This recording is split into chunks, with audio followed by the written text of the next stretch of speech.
mais aula aqui de introdução, né?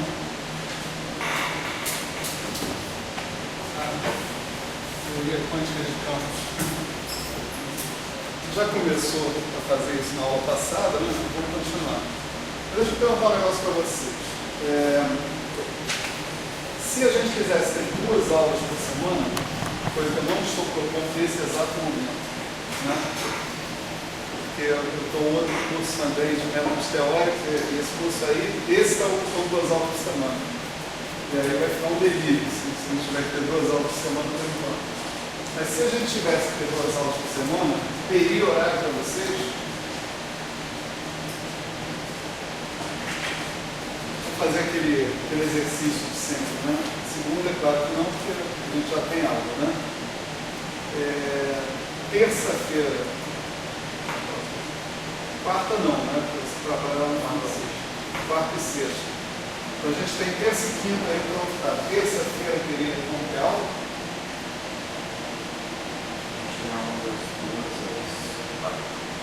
Mecânica estatística. Aí dando um tempinho para respirar, 5 horas da tarde.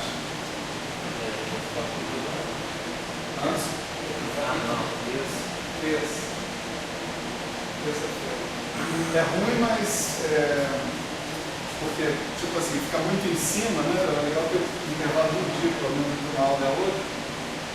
Né? Mas é bom pelo menos que a gente tenha uma possibilidade, né? De horário disponível.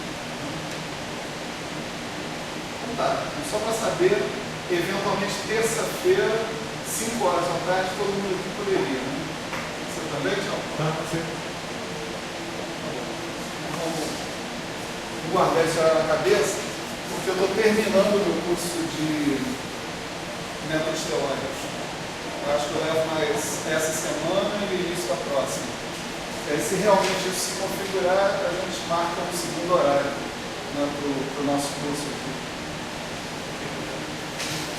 Bom, agora sim. Antes de mais nada, pode ser gravando mesmo, né? Eu queria dar os parabéns aí à Aprendanet pelo prêmio que ela conseguiu na Associação de Empresas que atuam no segmento de TI, né, de tecnologia da informação. Ela ganhou um prêmio, a Aprendanet ganhou um prêmio em educação, né, uma empresa que atua na área de educação. Então, parabéns aí à Aprendanet, essas aulas estão indo para o site da Aprendanet, né? Estão sendo divulgadas lá gratuitamente para quem quer que seja. Né? Se falta melhorar um pouco, não? Se falta melhorar um pouco, mas vai funcionando. Isso não é problema. Já está com. Melhorar, sempre vamos melhorar, inclusive a aula, né? Eu espero que ela melhore também. Né? Mas já ter iniciativa é um negócio interessante, é um negócio bom, né?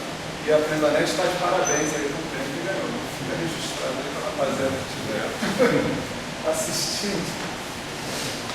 Então vamos lá. A gente tinha terminado na aula passada de falar da Lagrangiana clássica, né? Da cromodinâmica quântica. Né? Então a gente aprendeu a fazer os quarks interagirem entre si. A gente viu que existiam termos de interação muito específicos, né, envolvendo 2 quarks e um gluon, né, 3 gluons e 4 gluons, né, quer dizer, 4 campos de quarks, campos de gluons, essas coisas. Né. Então, para a gente extrair as consequências disso, a teoria clássica se esgota, porque no final das contas, o campo de um quark ou campo de um gluon não é um campo clássico, é um campo quântico. Né? Os campos quânticos são operadores que representam, que carregam informações sobre as partículas que eles representam. Certo? Então, a gente precisa saber como é que a gente trata esses campos quânticos, né? Para poder extrair uma informação, para poder calcular as quantidades físicas que a gente vai comparar com a experiência. Né? Então, na aula passada, a gente começou a falar sobre a forma, né, de tratar esses campos quânticos. A gente falou da matriz S, A matriz S é o objeto que continha a informação contida num processo de espalhamento, né? Você pode extrair essa informação, as probabilidades dos diversos espalhamentos acontecerem, você extrai a matriz S. E nós fizemos uma relação, novamente, nesse ponto, nada foi provado, certo? Nada foi provado, era apenas uma relação entre a matriz S e determinados conjuntos de valores esperados no vácuo, certo? De campos. Então, se a gente tinha uma amplitude de espalhamento, né, com N partículas no estado inicial, né, e N partículas no estado final, essa é uma partícula do tipo 1, essa é uma partícula do tipo 2, tipo 3. Em princípio, vamos supor que todas elas são diferentes. Né? O que eu disse para vocês, não provei, mas disse para vocês é o seguinte, é que a matriz S, né, vamos supor que esse aqui seja o estado beta, esse aqui seja o estado alfa. Quando eu falo que é o estado beta e o estado alfa, eu estou querendo dizer que a partícula de tipo 1 tem momento P1, polarização, né, sigma 1, carga Q1, número bariônico B1, assim por diante. Todos os números quânticos desse cara, a partícula de tipo 2 tem momento P2, polarização sigma 2, carga Q2, número bariônico B2, assim por diante até a N mais Ms em partícula. Né? Então, essa amplitude de matriz S, ela é proporcional, né, a essa proporcionalidade envolve algumas operações que não são só multiplicação por números. Tem a aplicação de certos operadores, etc. Tudo trivial nesse sentido. Não tem nenhuma novidade nessas operações. Onde tem alguma novidade é justamente nesse caroço aqui. Né? Aqui vamos supor que eu tenho o campo Φ1, X1, Φn, Xn, Φ, N mais 1, Y1, N mais N, Yn, 0. Onde cada campo desses, por exemplo, Φ1, Φ2, Φ3, podem ser partículas diferentes. Então, isso aqui pode ser um campo escalar, o Φ2 pode ser um campo espirorial, o Φ3 pode ser um campo de fóton, de acordo com o tipo de partícula que entra aqui. Se aqui entra uma partícula escalar, é um campo escalar. Se aqui entra um campo de Fermi, né, de spin Lie, é um campo de Dirac. Se aqui entra um fóton, entra um campo de Cayley, né, e assim por diante. Esse símbolo que está aqui, T, né, significa produto temporalmente ordenado. Né? Então, o nosso T, por exemplo, T, Φ1 de X1, Φ2 de X2, é igual a Φ1 de X1, Φ2 de X2, se X1 zero é maior que X2 zero. O tempo associado com o operador Φ1 é maior do que o tempo associado com o operador Φ2, então o operador Φ2 é o que eu primeiro. E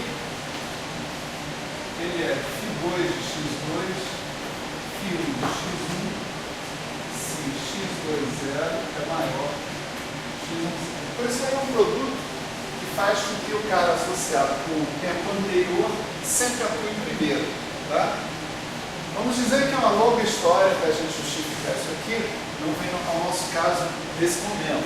Né? A gente está só fazendo um apanhado geral para que ninguém fique à deriva, né, no que vai seguir no curso, né, no que vai acontecer a seguir. Né? Então, é isso aqui que você tem que calcular, né, essencialmente, o que é não trivial de ser calculado, se você quiser calcular a matriz S. A matriz S, por sua vez, te dá a probabilidade disso aqui acontecer, dado que isso aqui aconteceu. Né? Você preparou o seu feixe de partículas num estado alfa genérico, que diz que a primeira partícula está em tais números quânticos, segunda, etc. E você termina, após a interação, num certo estado beta, e você pode dizer qual é a probabilidade disso acontecer calculando a matriz S. Calcular a matriz S é essencialmente calcular um objeto como esse, que é conhecido como função de Green.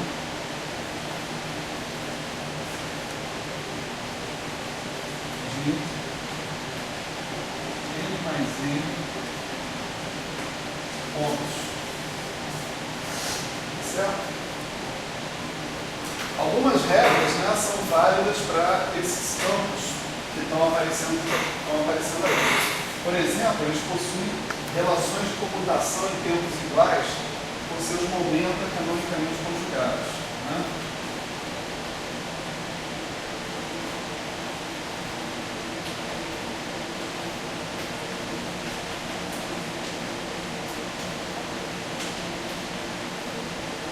Essas relações aqui, elas podem ser de comutação ou de anticomutação. Depende se você tem bósons ou férmions. Se tiver férmions, são relações de anticomutação. Né? Deixa eu colocar aqui um menos mais. E a gente está tomando H cortado igual a 1 com unidades naturais. Então isso aqui é uma delta. Esse I eu não estou escrevendo a forma explícita dele, porque isso depende do tipo de campo que você está escolhendo. Né? Por exemplo, o campo de Dirac pode ser simplesmente obsidágeno. Né? Para o campo escalar é o φ ponto. Né? Para o campo vetorial, é uma fórmula mais complicada para ele. Mas para você estabelecer quem é o πi, né, você tem que ter uma densidade lagrangiana, né, dependente do φ e de suas derivadas.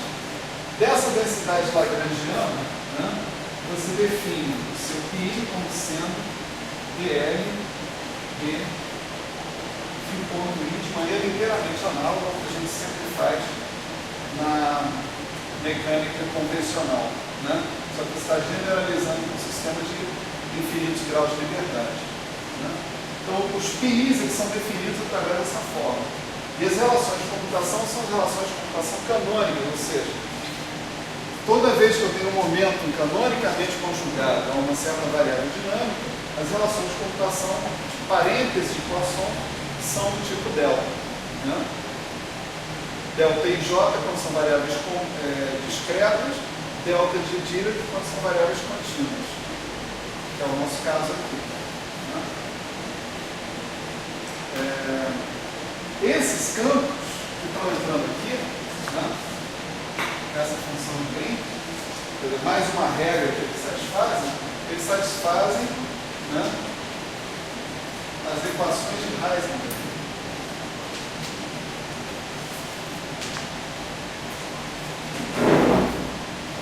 Assim, né? Ficou I, vamos subir o comutador φ com H, o ponto I, vamos subir o comutador. E aqui atenção, isso aqui é um comutador mesmo. Né? Não é o anticomutador. Tá? As equações de Heisenberg entram no comutador, não é o anticomutador.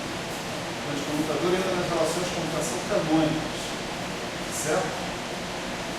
Isso daqui tem a ver com a evolução unitária desses operadores. Você diz, olha, tem um operador de evolução temporal que evolui o meu operador φ do tempo t0 para o tempo t. Tá certo? A gente está na descrição de Heisenberg. Né? Então, o φ é exponencial de ht, né? φ exponencial de menos i ht. Se você fizer o tempo infinitesimal, você cai nessas equações, mas cai nessas equações com o comutador, sempre. Você não tem como cair com o anticomutador. Tá? Só para lembrar, ou se alguém não sabia, esclarecer. Certo? Então, esses campos aqui, eles são solução dessas equações. Essas equações aí são as equações de movimento que a gente tira mesmo do nosso problema clássico, só que ao invés de elas envolverem funções, vão envolver operadores. certo? Muito pior do que operadores, né? Como a gente vai ver brevemente, vou dar um argumento para vocês sobre isso. Esses FIIs, eles na verdade são distribuições com valores em operadores, né? E quando a gente vê isso, que eles são distribuições com valores em operadores, a gente percebe imediatamente um outro probleminha, né? Multiplicar dois desses FIIs pode trazer problemas, assim como multiplicar distribuições em geral traz problemas, certo? Problemas de divergência, essas coisas, né? Como essas equações aqui são, em geral, não lineares, você vê que você tem φ ao quadrado, φ ao cubo, multiplicados. Você pode esperar problemas. Pode esperar. Não? Beleza, então isso tudo a gente viu na vez anterior, talvez algumas coisas estejam chamando a atenção só agora, né? Mas a gente viu a maior parte disso na vez anterior. E a gente começou a estabelecer uma estratégia para calcular esse objeto que está aqui, né? Então, para calcular esse objeto, a gente definiu um objeto auxiliar, né? Que foi o chamado funcional gerador, né? Daqui em diante, nós vamos esquecer, né? Campos de spin superiores, vamos trabalhar só com campo escalar, né? O mais simples possível, porque a ideia aqui é que a filosofia da coisa fique clara, certo? E você botar campo espinorial, campo vetorial e coisa desse tipo, em princípio não vai alterar a filosofia, só vai complicar as contas da gente. E nós também não temos tempo para isso aqui, né? Então nós vamos trabalhar com campo escalar, simplesmente, né? Restrição. Né?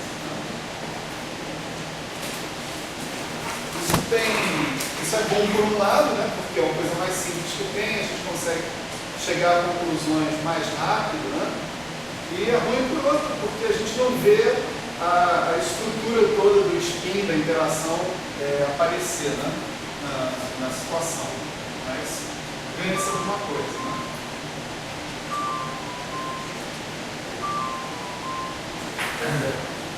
Só para te lembrar. Só para me lembrar isso.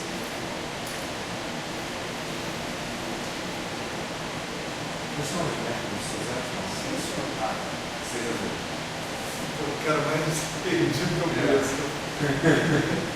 Impressionante. Ele erra sempre. Hoje, 6 ou 7? Ele é consistente, é verdade. Então, nós vamos nos restringir ao campo escalar e deixa eu lembrar para vocês que a gente definiu, né, na vez anterior, o nosso C de J como uma coisa assim, somatória sobre n igual a 0 até infinito, 1 sobre n fatorial, integral x1 dxn de jx1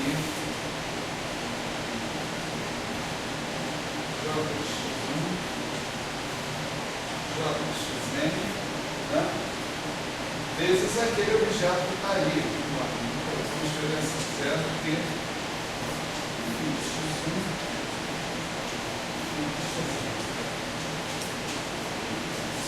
foi o que eu chamei na vez passada,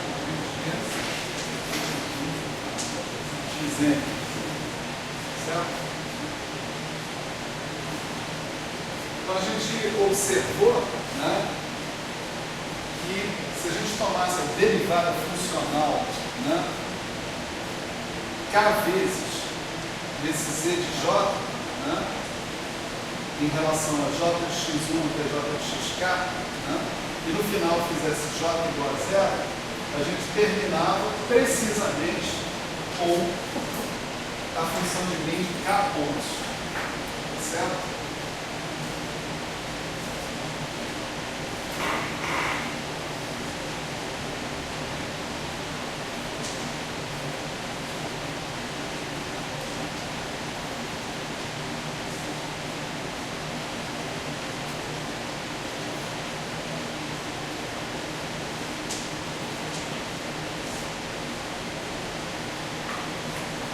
Certo? Isso aí foi construído para dar isso, né? Definiu lá o que era derivada funcional, essas coisas todas, né? Aprendemos que derivar funcionalmente uma função de x em relação à mesma função, só que no ponto y, né? Da delta de x menos y, então a generalização da regra para derivação parcial, derivada de xi em relação a xj, delta e j, né? Tá certo? E lembrando que a derivada funcional é uma derivada como qualquer outra, né? Só que parcial, no princípio, foi fácil a gente operar com a derivada funcional, sem maiores problemas. Ela satisfaz todas as regras que a gente conhece, regras de Leibniz, regra da cadeia, né? Essas coisas todas. Então, é uma derivada normal como qualquer outra. Só que quando você chega na variável que você está derivando, né? Você tem que usar a regra, né? Que é, por exemplo, né? Delta dj de x, dj de y, igual a delta x menos y. Né? Exatamente. Por exemplo, porque pode ser J, pode ser φ, pode ser data, pode ser K, pode ser qualquer função. Né? Você está derivando funcionalmente, né? A função num ponto em relação a tal função do outro. Né? Por exemplo, é desse tipo. Maravilha. Então, antes da gente prosseguir, né?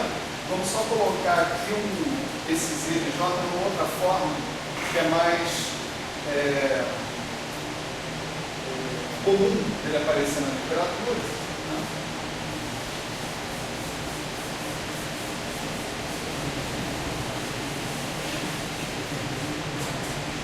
Você vê que nada impede que você venha aqui com o seu j de x1, j de xn e entre com ele aqui dando o valor esperado. Né? Esses j não são operadores, são funções clássicas, vamos dizer assim, né? Funções de número c. Né? Você pode entrar com os operadores, com os j's aqui, você pode entrar com as integrais, você pode entrar com o somatório, tudo dentro do t, e o resultado da história é o seguinte: o que eu sei de j, né? Ele fica dado por se eu fizer t somatório igual a zero infinito, isso fatorial,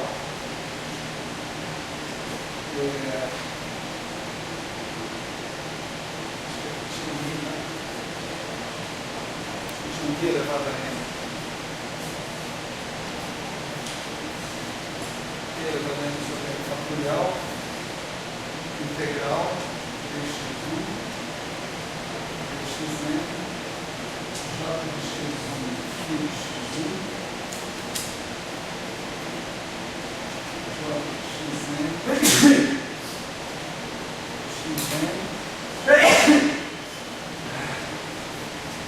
certo? E o que você tem aqui dentro não passa da exponencial de mi integral dx, j de x, φ de x.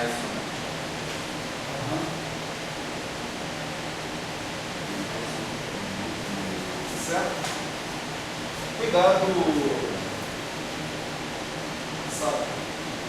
Né? Você está comparando com um negócio que você vê no outro curso. Não é. Esse φ que está aqui obedece equações de Heisenberg. Lá no outro curso, esse φ que estava ali obedecia equações livres. Ele era um indivíduo livre. Então, nessa fórmula que está aqui, o φ é um objeto que obedece às equações de Heisenberg livres, sem potencial. Tá? Desculpa. Nessa aqui, o φ é um objeto que obedece às equações de Heisenberg com a Newtoniana completa. Na série de Dyson que estava lá, você não tinha isso, aqui você tinha o V, e você não tinha um Z de J também, você tinha uma fórmula direta para a matriz S. Isso não significa que você também não possa montar um Z de J lá. Mas a gente não fez esse trabalho lá. Tá? É possível sim montar um Z de J lá, só que vai um pouquinho diferente. Então, esse campo que está aqui é um campo de Heisenberg. Você sabe, teoricamente, se você souber resolver as equações de Heisenberg, você sabe calcular o funcional gerador. Dessa maneira que está aí.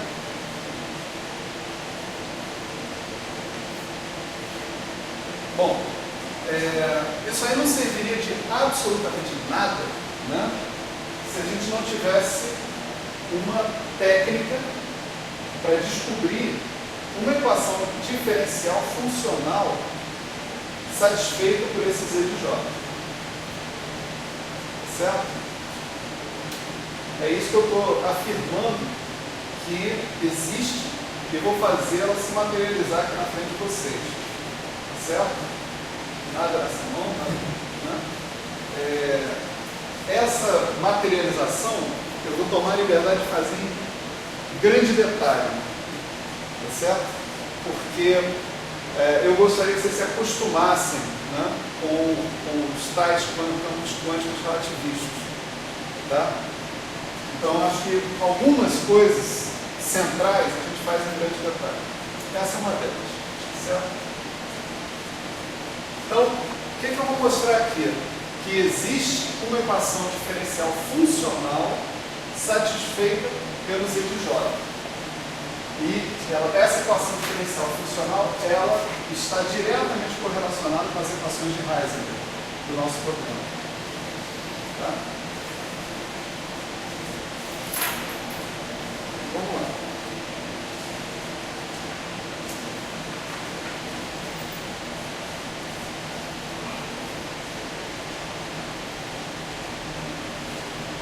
Bom, proposta.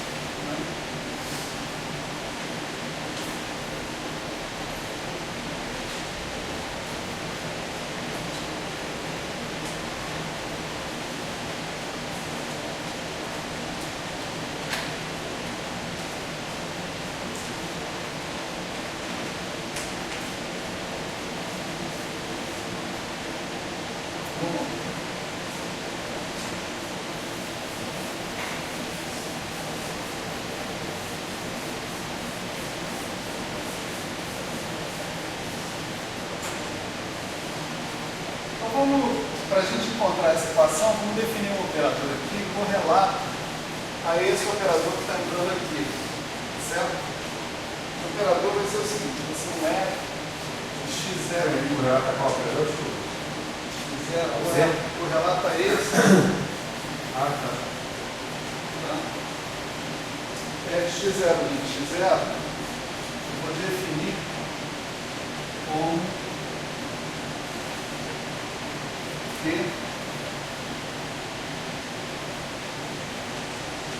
exponencial de integral x0 é x0 de 1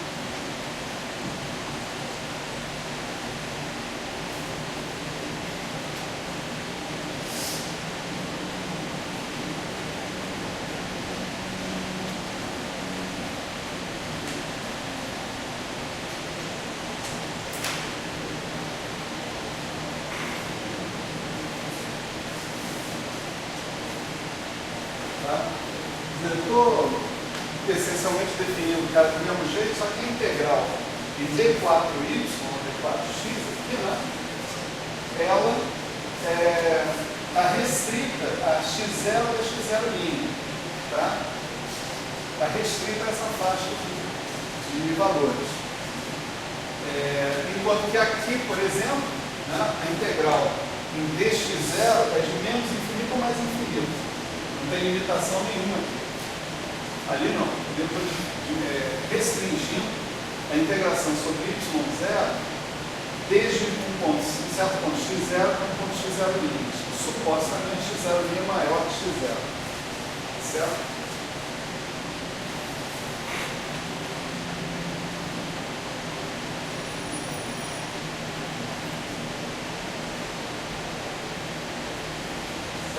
Componente 0 de 42.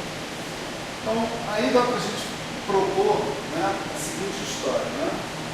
Suponha que você tenha x0 menor que um certo z0 menor x0'. x0'. Então tem um ponto Z0 intermediário entre x0 e x0'. Certo? Então é claro que você pode escrever o teu E de x0', x0, né? Como você, ao invés de fazer integral direto de x0 e x0', você dá para dar uma descansada, né? Você faz a integral de x0 até z0 e depois de z0 até x0'. Né? Então o teu E ele vai virar P da exponencial de integral x0 até z0 y0 integral 3y j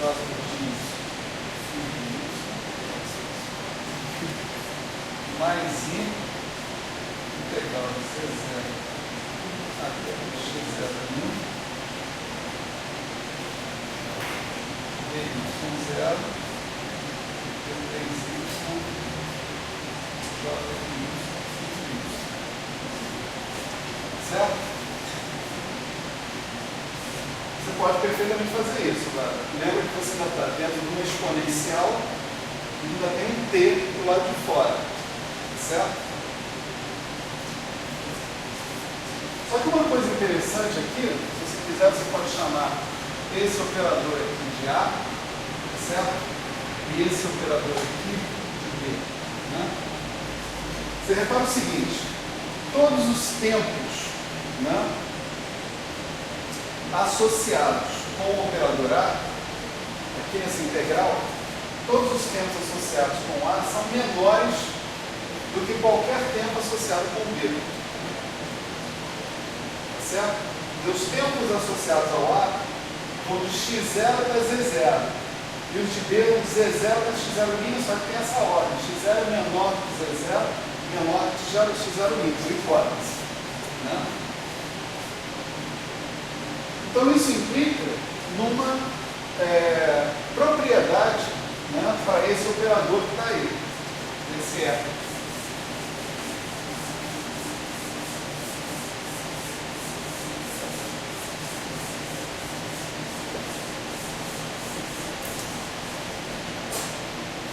Não é? O que eu estou analisando aqui é uma coisa assim, t exponencial, né, de A mais B. Não é isso? Então isso daqui é 1 mais A mais B. Né? Aqui o t não se aplica, né?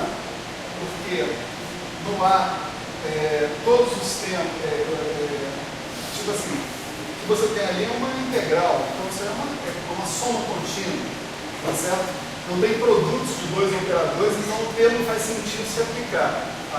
Quando não há produtos de dois operadores. Nem a A nem a B sozinho.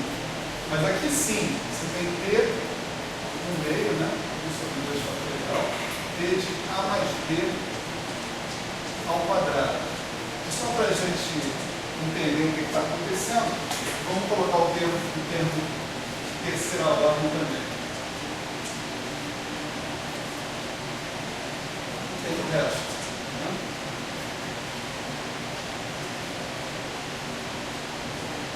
Então, isso aqui dá 1 mais A mais B mais 1 sobre 2 fatorial B chamo A2. O que é T de A? Só pode ser lá, né? Porque a operação T ela só faz sentido quando ela é aplicada em alguma coisa que envolve um produto de dois operadores. Né? O nosso operador A ele é linear, enfim. Você já definiu que o B vem depois do A? Já, no sistema do J. Os intermediários x0' é maior do que o x0. Então B é maior do que A, naturalmente. Sim, B é maior temporalmente. Então sempre vai vir na frente. Não precisa nem colocar o T. Não. Dos produtos mistos. Ainda vai ter ordenamentos necessários quando você tiver produtos de B com B, por exemplo. Ah, show, entendi. Agora, de A com B não, realmente não Não tem problema nenhum. Mas você tem que manter esses ordenamentos temporais quando você estiver dentro dele.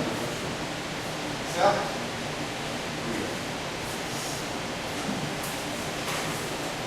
Então, aqui você tem A2 mais AB mais BA mais B2. Né? Aqui você tem A3 mais A2B mais ABA mais B2 mais AB2 mais BAB mais B2A mais B3. Certo? Certo.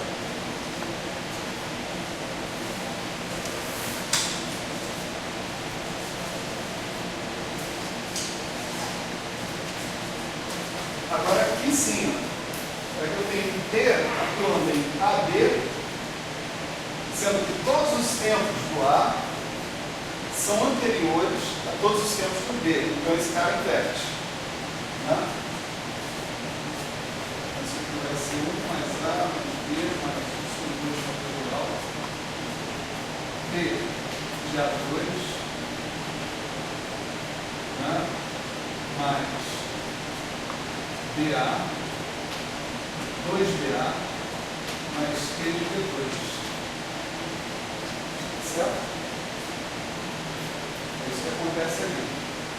No termo com 1 sobre 3 fatorial, você vai ter o seguinte, D de A3. Está claro por que o A3 tem que poder T e o B3 também, ou B2, né? Porque eles envolvem tempos diferentes. Então, você pode ter produtos cruzados de um cara de um tempo anterior com o tempo do cara de tempo posterior. Você não necessariamente pode garantir que o tempo de um é inferior ao do outro. Né?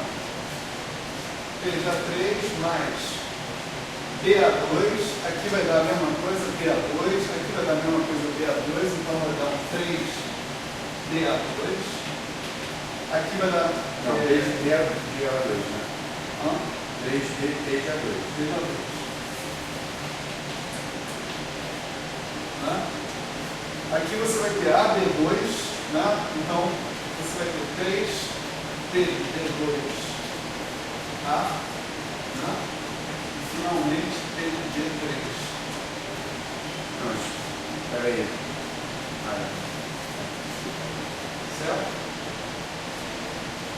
Esse cara aí é o que dá a ordem, né, na qual os caras aparecem antes do tempo posterior. Mas isso aí é exatamente o que você conseguiria se você fizesse essa conta que está aqui, ó, T exponencial de B, T exponencial de A.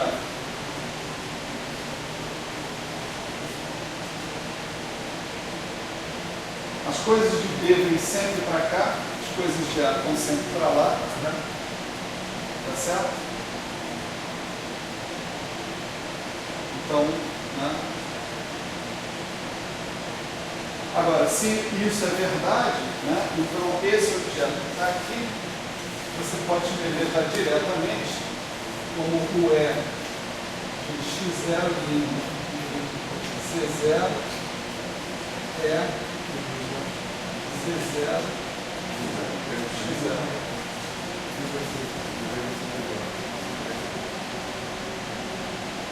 Fala, Pedro. Ali tem um termo menor, 2BA. Aonde? Que um termo precisa. Todos os tempos do B são posteriores a qualquer tempo do A. Então, aqui, nesse produto aqui já está garantido que todo mundo que atua primeiro está associado com tempos inferiores. Você pode botar, mas é redundante. Aqui não. Aqui não é redundante, aqui não é redundante, nesse lugar.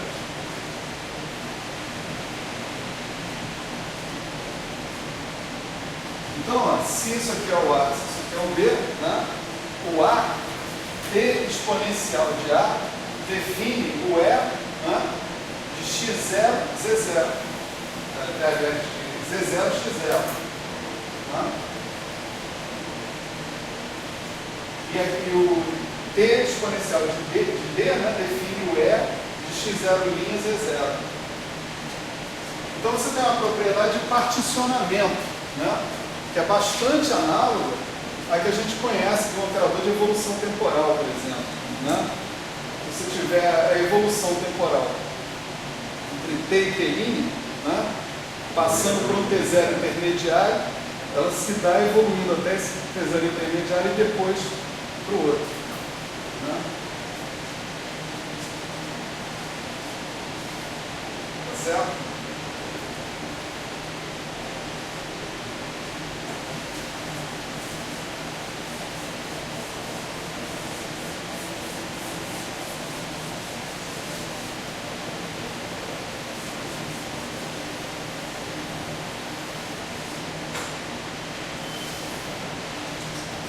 Bom, então o nosso z de j, né, levando em consideração a definição que a gente deu do e, né, ele pode ser escrito assim: 0 é de infinito menos infinito.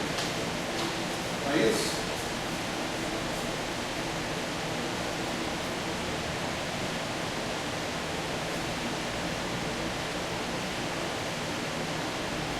Certo?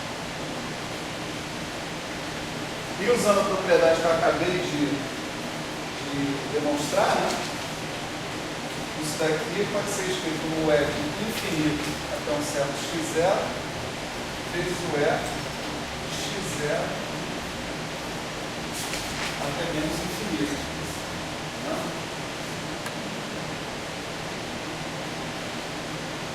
Vamos supor que eu chegasse e fizesse uma derivada uma só.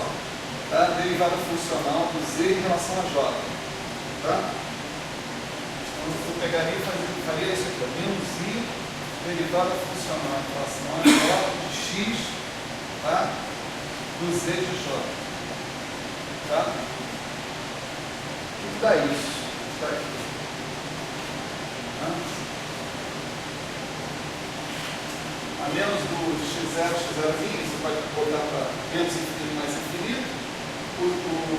A parte que está sendo tomada do valor esperado é isso aqui. Então entra uma derivada funcional, entra no d, bate na exponencial, derivada exponencial é exponencial, beleza? E aí fez a derivada do argumento da exponencial. Derivada funcional do argumento da exponencial vai dar i phi de y delta de y menos x. Tá certo? Estou derivando em relação a j. Então esse j vai cair fora. Né? A delta vai fazer com que a integral caia fora. Então essa derivada funcional em relação a j vai fazer cair em φ dessa exponencial. Tá certo? Então o que eu vou obter aqui vai ser isso aqui: 0 d φ de x exponencial de i integral,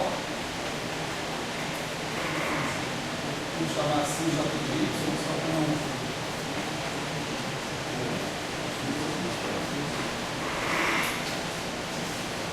Agora, esse φ, ele cai para cá ou cai para lá? Não sei. Né?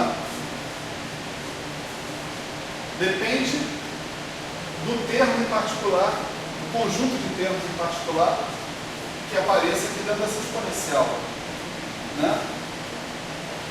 O φ, em geral, ele comuta com ele mesmo, né? Em tempos iguais, pelo menos. Em tempos não iguais, ele não comuta. Tá? Isso aí, eu chamo a atenção de vocês para fato análogo lá na mecânica quântica, normal, na representação de Heisenberg. Você pegar x de t, certo? X agora é uma função de t. Né? Você pega x de t com x de t', eles não comutam. Lembram disso? E comutador de x de t com p de t é que é i h cortado. Mas comutador de x de t com p de t', eu não sei direito.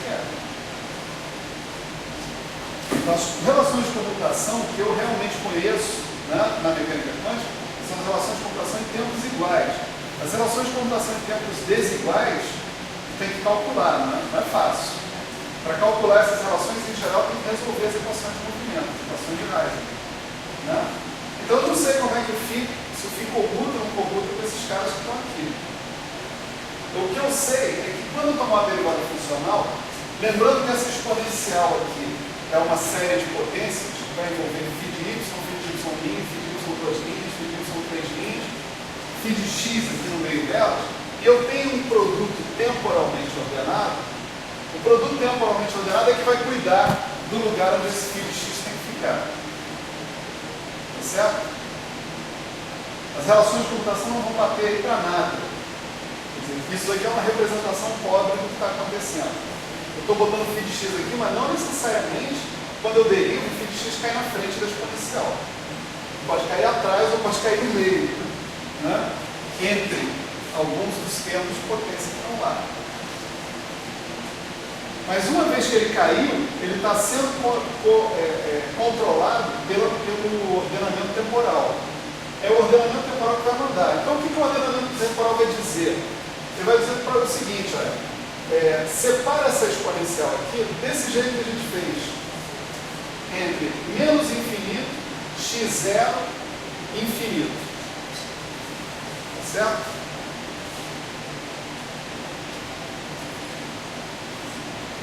Então eu sei que esse operador que está aqui, né, P disso, né, ele pode separar como de menos infinito x0 vezes um de x0, de infinito x0 de x0 menos infinito.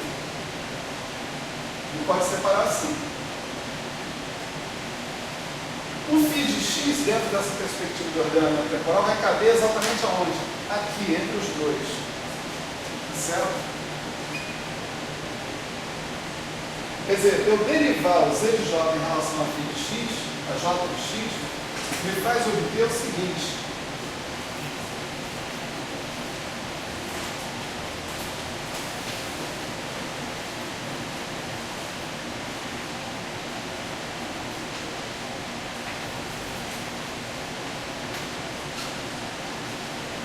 Tá certo? Essa é a expressão ordenada temporalmente.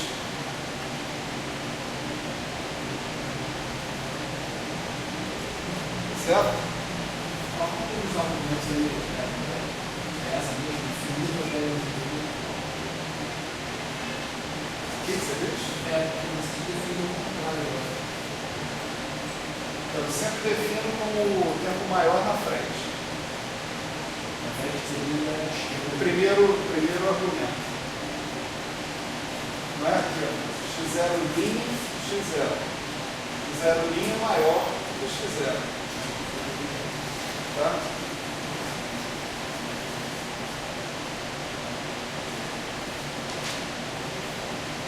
Se eu tomar n derivadas funcionais em relação a j de x, isso aqui não vai mudar nada. Se eu pegar esse menos i aqui e levar n também, eu sei que cada menos i daqui vai matar o i que vem daqui, uma potência que está ali. Né? O que vai acontecer, né, vai ser isso aqui. Vou botar um φn de x ali, só isso. Certo? Isso me dá uma inspiração, né? Para começar a obter uma equação diferencial. Equação seguinte. Vamos supor que as equações de Heisenberg do meu campo de φ sejam as seguintes. Novamente, mais elementos. Φ, x, mais φ', φ de x, igual a zero. Esse φ' de x é a derivada do φ em relação a φ. Né? Tipo assim, v de φ. Se o v de φ for lambda sobre 4π fatorial φ4, então o que eu chamo de V' de φ é lambda sobre 3 fatorial φ3, certo? Então, vamos supor que as equações de Heisenberg me deram isso aí. Elas são equações para campos, para operadores. Agora engloba uma exposição, né? Isso. Exposição. Estou supondo que eu escolhi o V de modo que a equação de movimento do φ é essa. Certo? Quer dizer, para qualquer V, a equação de movimento do φ é essa. Né? Se o V for isso aqui, aí... Né? Agora, essas equações que estão aí, elas, eu supus antes, eu supus antes que o campo obedecia as equações de Heisenberg. Da onde vem as equações de Heisenberg? Do análogo clássico que o campo satisfaz. Certo? Eu estou supondo que o campo satisfaz as equações de Heisenberg. A equação de Heisenberg é φ ponto igual a 1 sobre I computador de φ com H. Π ponto é 1 sobre I computador de π com H. Junta as duas, dá essa. Tá? Isso aí é o análogo das equações de Heisenberg, só que de segunda ordem. As equações de Heisenberg são sempre de primeira ordem. Né? Então, quando você substitui a definição do teu φ como em termos de π, né? Que a primeira equação de Heisenberg é isso que dá, o que você obtém é a equação de segunda ordem. Estou falando grego ou não? Não. Acho que não. Estou falando grego, né? Mais ou menos. Então estou falando aramaico. Né? É o seguinte, vamos lá na mecânica clássica, tá? Pensa no oscilador harmônico. Né? Então, se o hamiltoniano lá é P2 sobre 2m mais 1,5 de m ômega 2x2, certo? Quais são as equações de Heisenberg? As equações de Heisenberg são x ponto é igual a 1 sobre I comutador de x com h, certo? Quanto dá o comutador de x com h? Né? Como isso aqui depende de x, comuta com x, né? Como isso daqui é dependente de p, né? Isso daqui dá exatamente p sobre n, que dá I p sobre n com 1 sobre I da cancela. Né? Supondo, é claro, que o computador de x por p é igual a I. Certo? Quanto dá a equação de Heisenberg por p ponto? 1 sobre I comutador de p com h. Né? O comutador de p com h é quando? Comuta com esse termo, com esse aqui não. Né? Então, com esse termo que está aparecendo aí, o p ponto vai ser m ômega 2x. Certo? Agora você pega a primeira equação de Heisenberg, né, e toma mais um ponto nela. Né? Certo? Então, P ponto você substitui a segunda equação de Heisenberg nela. Então você vai ter ômega 2x. Certo? Então, essa equação, x2 pontos igual a ômega 2x, né, ou menos ômega 2x igual a zero, fica completamente análogo, né, é a equação de Heisenberg. Certo? Ela vem das equações de Heisenberg quando você substitui a definição do x, do momento em função de x ponto, que em geral é dada pela primeira equação de Heisenberg. Tem um análogo completo disso na teoria de campo. Tem uma que é φ ponto é igual a 1 sobre φ com h. Π ponto é 1 sobre π com h. Né? Você vai fazer a mesma coisa, você vai chegar na equação de Poincare. Só que para operadores. Melhorou o número do spin, se escalar, spin 1 ou meio, vamos deixar aí de explicação. Ué, mas então por que eu chego a Poincare em escalar e não chego para spin 1? Porque é muito diferente. Ah, é, claro. Né? Quer dizer, no final das contas, você vai impor relações de computação canônicas. Seja lá o campo que for, que você estiver colocando. Tem uma dificuldade no caso de teoria de Caniglia, porque os campos são sistemas dinâmicos singulares. Isso é um outro problema. Né? Não vamos tocar nele aqui. Né? Mas se não tiver dificuldade nenhuma como essa, é isso aqui generalizado, não é nada. Tá? Então vamos supor, nós obtivemos ali as equações de Heisenberg. Agora eu estou chamando as equações de movimento, só que para operadores de equações de Heisenberg. Por quê? Porque elas são obtidas a partir desse par de equações que foram chamadas de equações de Heisenberg. Né? Elas são as equações canônicas, né, de movimento, só que em termos de computadores, em termos de operadores, e não de funções. Né? Então, se isso aqui é igual a zero, isso aqui continua sendo zero se eu pegar isso aqui e colocar aqui no meio, entre esse E de menos infinito e mais infinito. Concorda? Você estava falando. Se aquilo ali é zero, continua sendo zero. Se eu enfiar ali entre o E de infinito e zero, E de x0 menos infinito. Certo? Então, posso perfeitamente escrever isso aqui. Zero é igual ao valor esperado no par.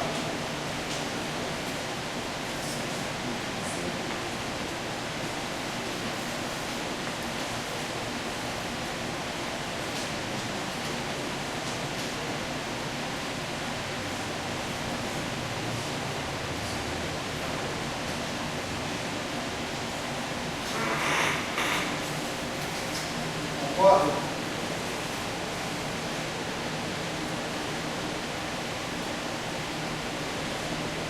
Ok. Agora eu posso usar essa propriedade que está aqui, ó. Qualquer potência de φ, né, eu posso tirar do z de j, mas aqui eu estava botando, agora eu estou tirando. Né? Qualquer potência de φ eu posso tirar do z de j como derivada funcional em relação a j. Né? Aqui eu tenho um φ, né? Posso tirar esse φ daqui como menos i dj. Posso tirar para fora desse cara aqui. Aqui eu tenho v' de φ. Esse v' de φ eu estou supondo que ele é um polinômio. Então, no exemplo aqui, por exemplo, é φ3. Então eu posso simplesmente colocar um menos i ao cubo d3 dj de x3. E esse v' de φ vai sair desse negócio aqui.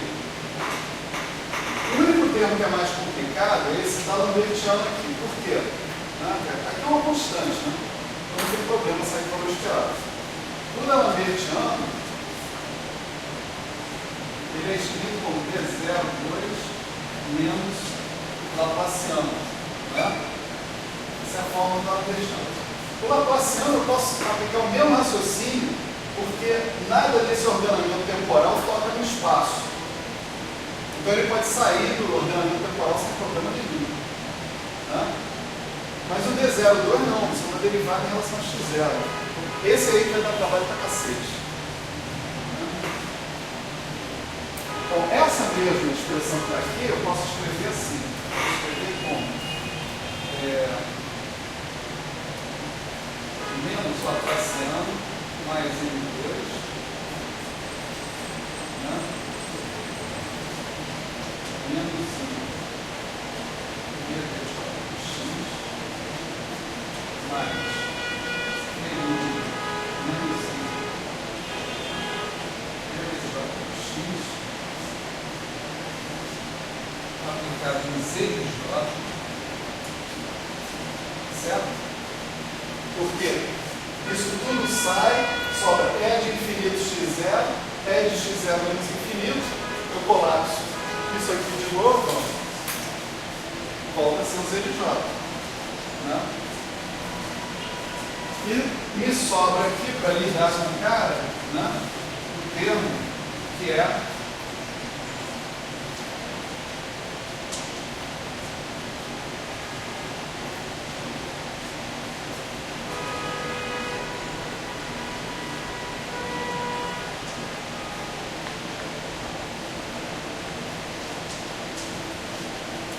certo? Isso tudo é zero, só para lembrar. Né? Então, eu estou caminho da minha equação diferencial funcional. Tá certo? Só preciso cuidar daquele D02 ali, que está lá dentro. Para fazer aparecer o Z de J aí em algum lugar. Porque aqui ainda está terrível, né? A coisa, né? A forma que essa expressão está apresentando.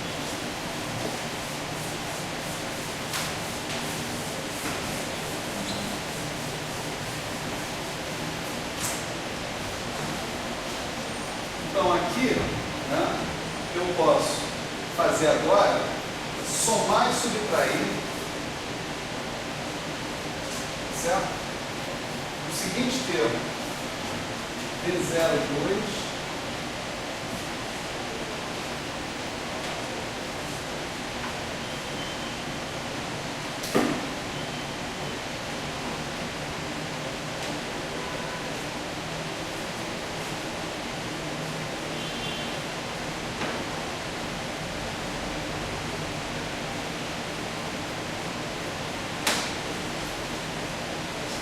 certo? Eu somando e subtraindo a mesma coisa. Continua dando zero. O cara que eu somei, né, eu vou botar aqui dentro para recompor o meu D'Alembertiano. Tá? Porque eu vou ter o φ aqui, posso tirar esse φ como derivada funcional, que eu fiz aqui, e eu recomponho o meu D'Alembertiano. Então, somando e subtraindo aquele cara ali, eu vou dizer o seguinte. Vou depois D'Alembertiano mais um 2.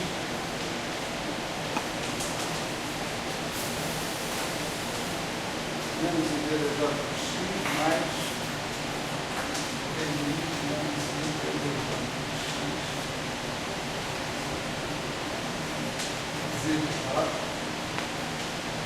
mais uma coisa que agora vai ser uma diferença. Vamos esperar do E infinito x0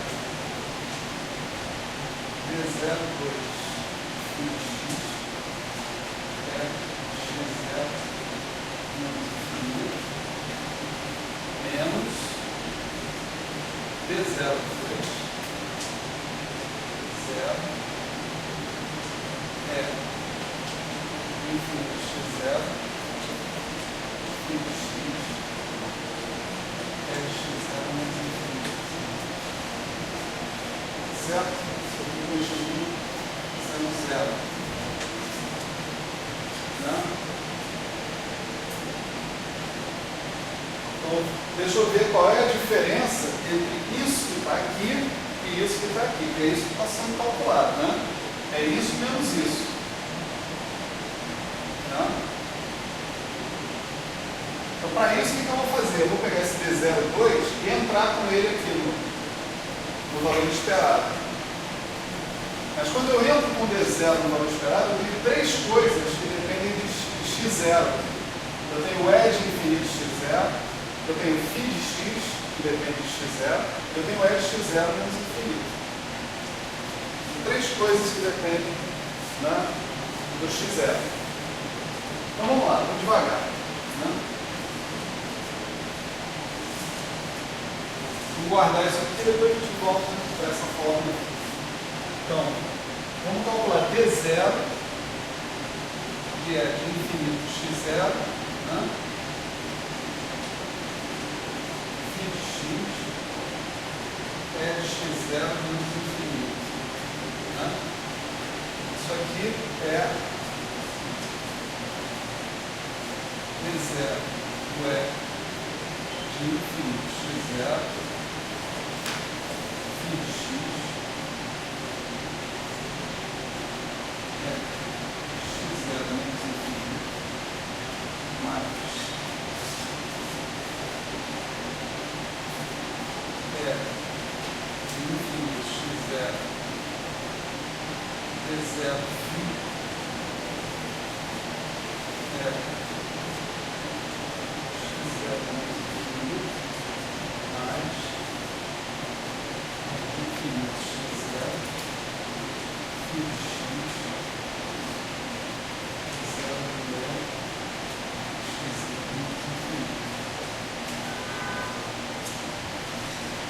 Bom, então, Vamos ver quanto dá isso aqui, ó, V0 desse aqui.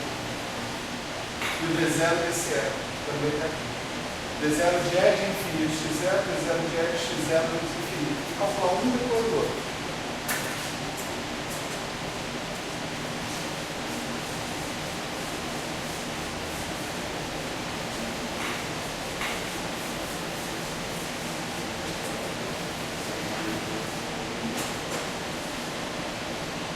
V0 infinito x0, né? Você pode escrever, né, tudo mais falha, né? A gente usa a definição de derivada, né?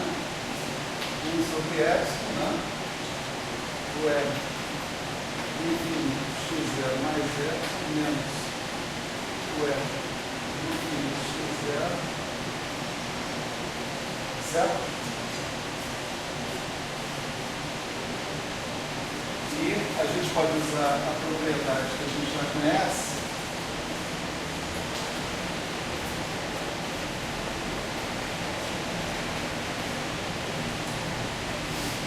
tá?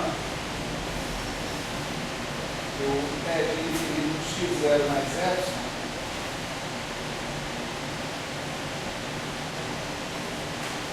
o E de infinito x0 pode ser decomposto em dois pedaços, né? O E de infinito x0 mais epsilon vezes o E de x0 mais epsilon x0. É isso?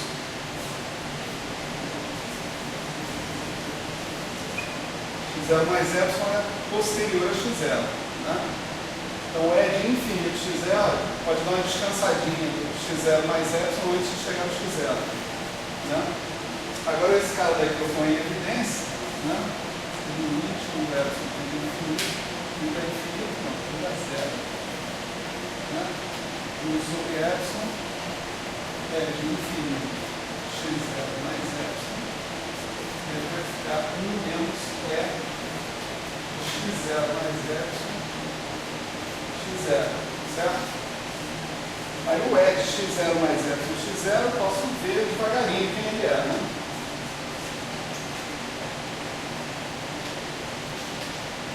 Cara é t exponencial de integral x0 mais epsilon y0 integral j de y. É isso? Definição do meu E. Agora, como o intervalo de integração do dy0 é um intervalo infinitesimal, vale aqui o teorema do valor médio, né? Diz que a integral no intervalo infinitesimal é a largura do intervalo vezes a função calculada num ponto intermediário qualquer, né? Então isso daqui vai me dar, né?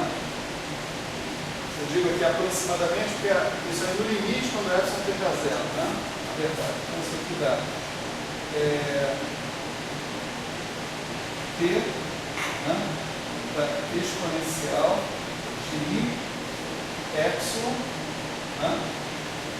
Integral d3y de j de x0 y phi de x0 y. Na verdade, eu deveria colocar aqui um x0' que pertencesse ao intervalo x0 mais epsilon. Eu já estou antecipando aqui que eu vou tomar epsilon tendendo a zero. Então, seja lá qual for esse ponto, ele vai tender ao x0. Tá certo? Então, já estou antecipando e tomando o x0 aqui no meio da história. E, se eu expandir esse exponencial agora, eu vou ter um termo que é de ordem 0, epsilon elevado a zero, um termo de ordem epsilon, e todos os outros termos são de ordem epsilon 2. Né? Os termos de ordem epsilon 2, no limite, quando o epsilon tende a zero, vão para zero, não contribuem para a derivada. O único termo que vai contribuir é o termo de ordem epsilon. Né? Então, o resultado disso daqui prescinde também do ordenamento temporal. Né? Isso vai aparecer exponencial não, vai aparecer 1 mais I epsilon integral de 3y do J x0 y e x0 y. Certo? Então volta aqui em cima. D0 disso dá isso vezes 1 menos E de x0 mais epsilon x0. O E de x0 mais epsilon x0 é 1 mais alguma coisa. Certo? Então, o resultado de 1 menos E vai ser menos I epsilon vezes isso. Esse epsilon vai cancelar com esse epsilon aqui. Vai sobrar I vezes essa integral que está aqui do limite quando o epsilon tende a zero, pura e simplesmente. Então, na penúltima linha você usou o valor médio, né? Daqui para cá. Transformei essa integral em y0 em 1 epsilon. Multiplicação por epsilon, que é a largura do intervalo. x0, x0. Mas aí o argumento fica... O argumento, você está integrando em y0. Aqui depende de 4 caras, y0, 1, 2, 3. y1, 2, 3 você não mexe. Certo. Mas o y0 vai ficar calculado num ponto médio adequado desse intervalo. Então, mas aí porque é um x0, para mim não é um x0. Não é x0. É x0 mais alguma coisa. Entre x0 e x0 mais epsilon. Então, mas aí por que a gente... Porque epsilon vai para zero no final. Eu falei isso, acabei de dizer.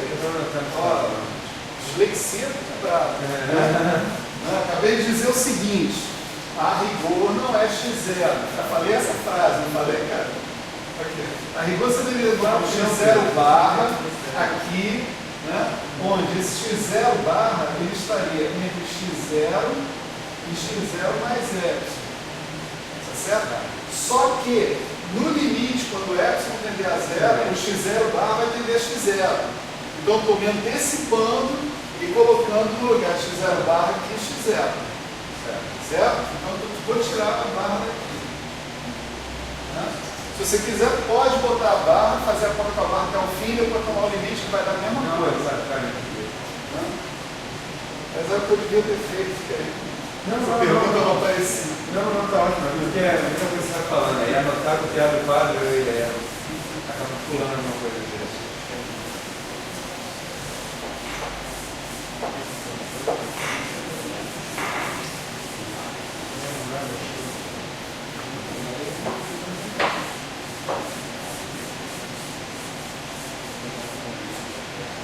Então, com isso, conseguimos a expressão do D0 de E de infinito x0. Certo? Isso daqui está dando menos I, né? É de infinito x0.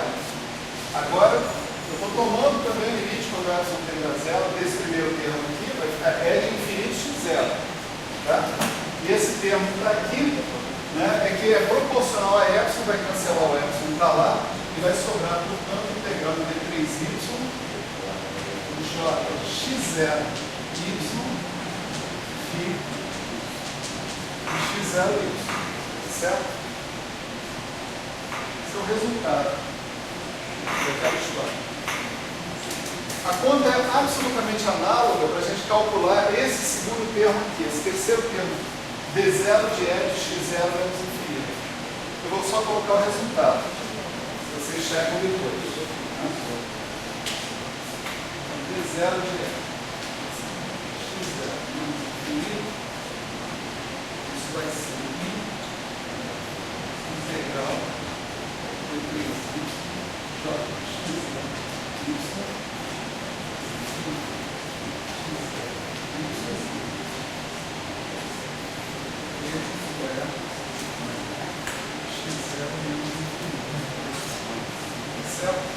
Nota que invertemos aqui o E com a integral que está aparecendo ali. Né? Agora vamos voltar para lá. Né? Voltar para lá. Olha só, aqui no lugar do D0 do E, vou colocar aquela primeira expressão. Né? Então vai aparecer o E vezes uma integral de J, ou seja, tudo isso pode sair do valor esperado. Nada disso contribui. Né? E vai sobrar um φ de x0y, φ de x0x. Os dois associados com o mesmo tempo. Né? Então, o resultado lá que eu estou calculando, né?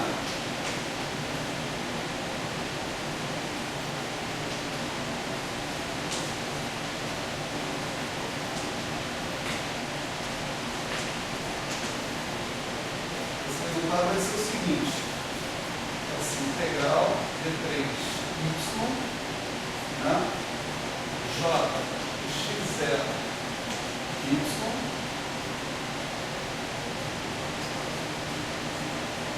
vem assim, valor esperado no lado de infinito x0 e x0 y e x0 x é x0 menos infinito. Tá? Eu vou aproveitar e vou escrever logo o último termo. Tá? Vou botar aqui abre aspas, um parênteses. Né? O último termo vai ser o seguinte: no lugar de d0 de e, né? No lugar de d0 de e, eu vou usar aquilo lá. Ó. Perdão, um sinal de menos, né? Aqui já tem menos. E tem menos i.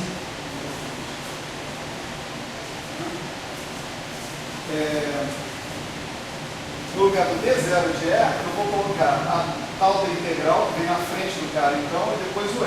Só que agora o φ de x vem antes do φ de y. Né? Então vai aparecer menos φ de x0 x, φ de x0 y. A coisa mais maravilhosa do mundo é que os tempos que aparecem nesses campos são tempos iguais. Né? Embora a parte espacial dele seja diferente, os tempos são iguais. E aqui aparece o e de x0 menos infinito.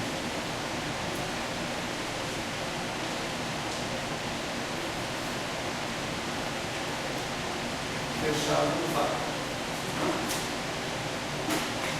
Bom, e mais o que? Mais o termo do meio. A gente não fez nada com ele. Certo? O termo do meio é assim. Mais valor esperado no vácuo. É infinito x0.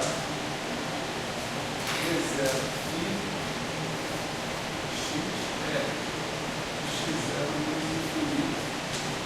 Certo? Aquele cara que está aparecendo ali é o comutador do φ de y com φ de x em tempos iguais, no mesmo x0. Isso dá zero. Esse comutador, pelas relações de comutação canônica, ele é zero.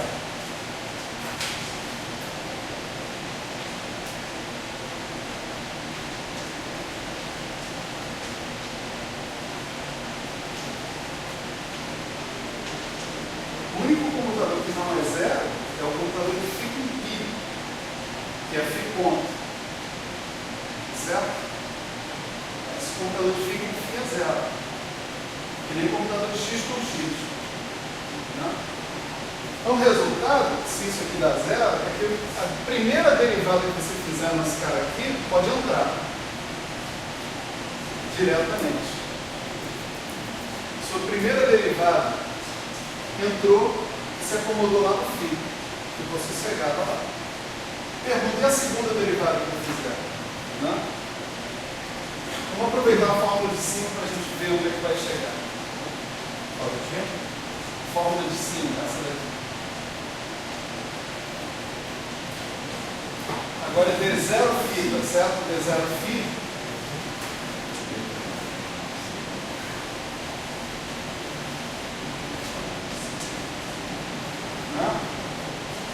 o que vai acontecer? De novo, né? Vai aparecer d0 desse E mais d02 do φ mais d0 desse E. Esses dois D0G a gente já calculou, tá certo? Então já podemos escrever isso aqui diretamente, tá? Menos I integral D3Y J de x0y, né? Aí abre aqui, 0, infinito de 0. E aí o primeiro termo que vai aparecer, novamente, é o φ de x0y. Só que agora não tem aqui um φ de x0x, tem um d0φ. d0φ eu vou substituir por π, certo? Então eu vou ter um φ de x0x. Né? Aqui novamente eu vou ter π de x0x e aqui o φ de x0y.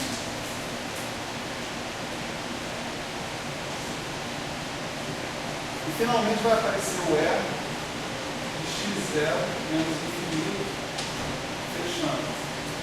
E o último termo que vai aparecer, né, vai ser exatamente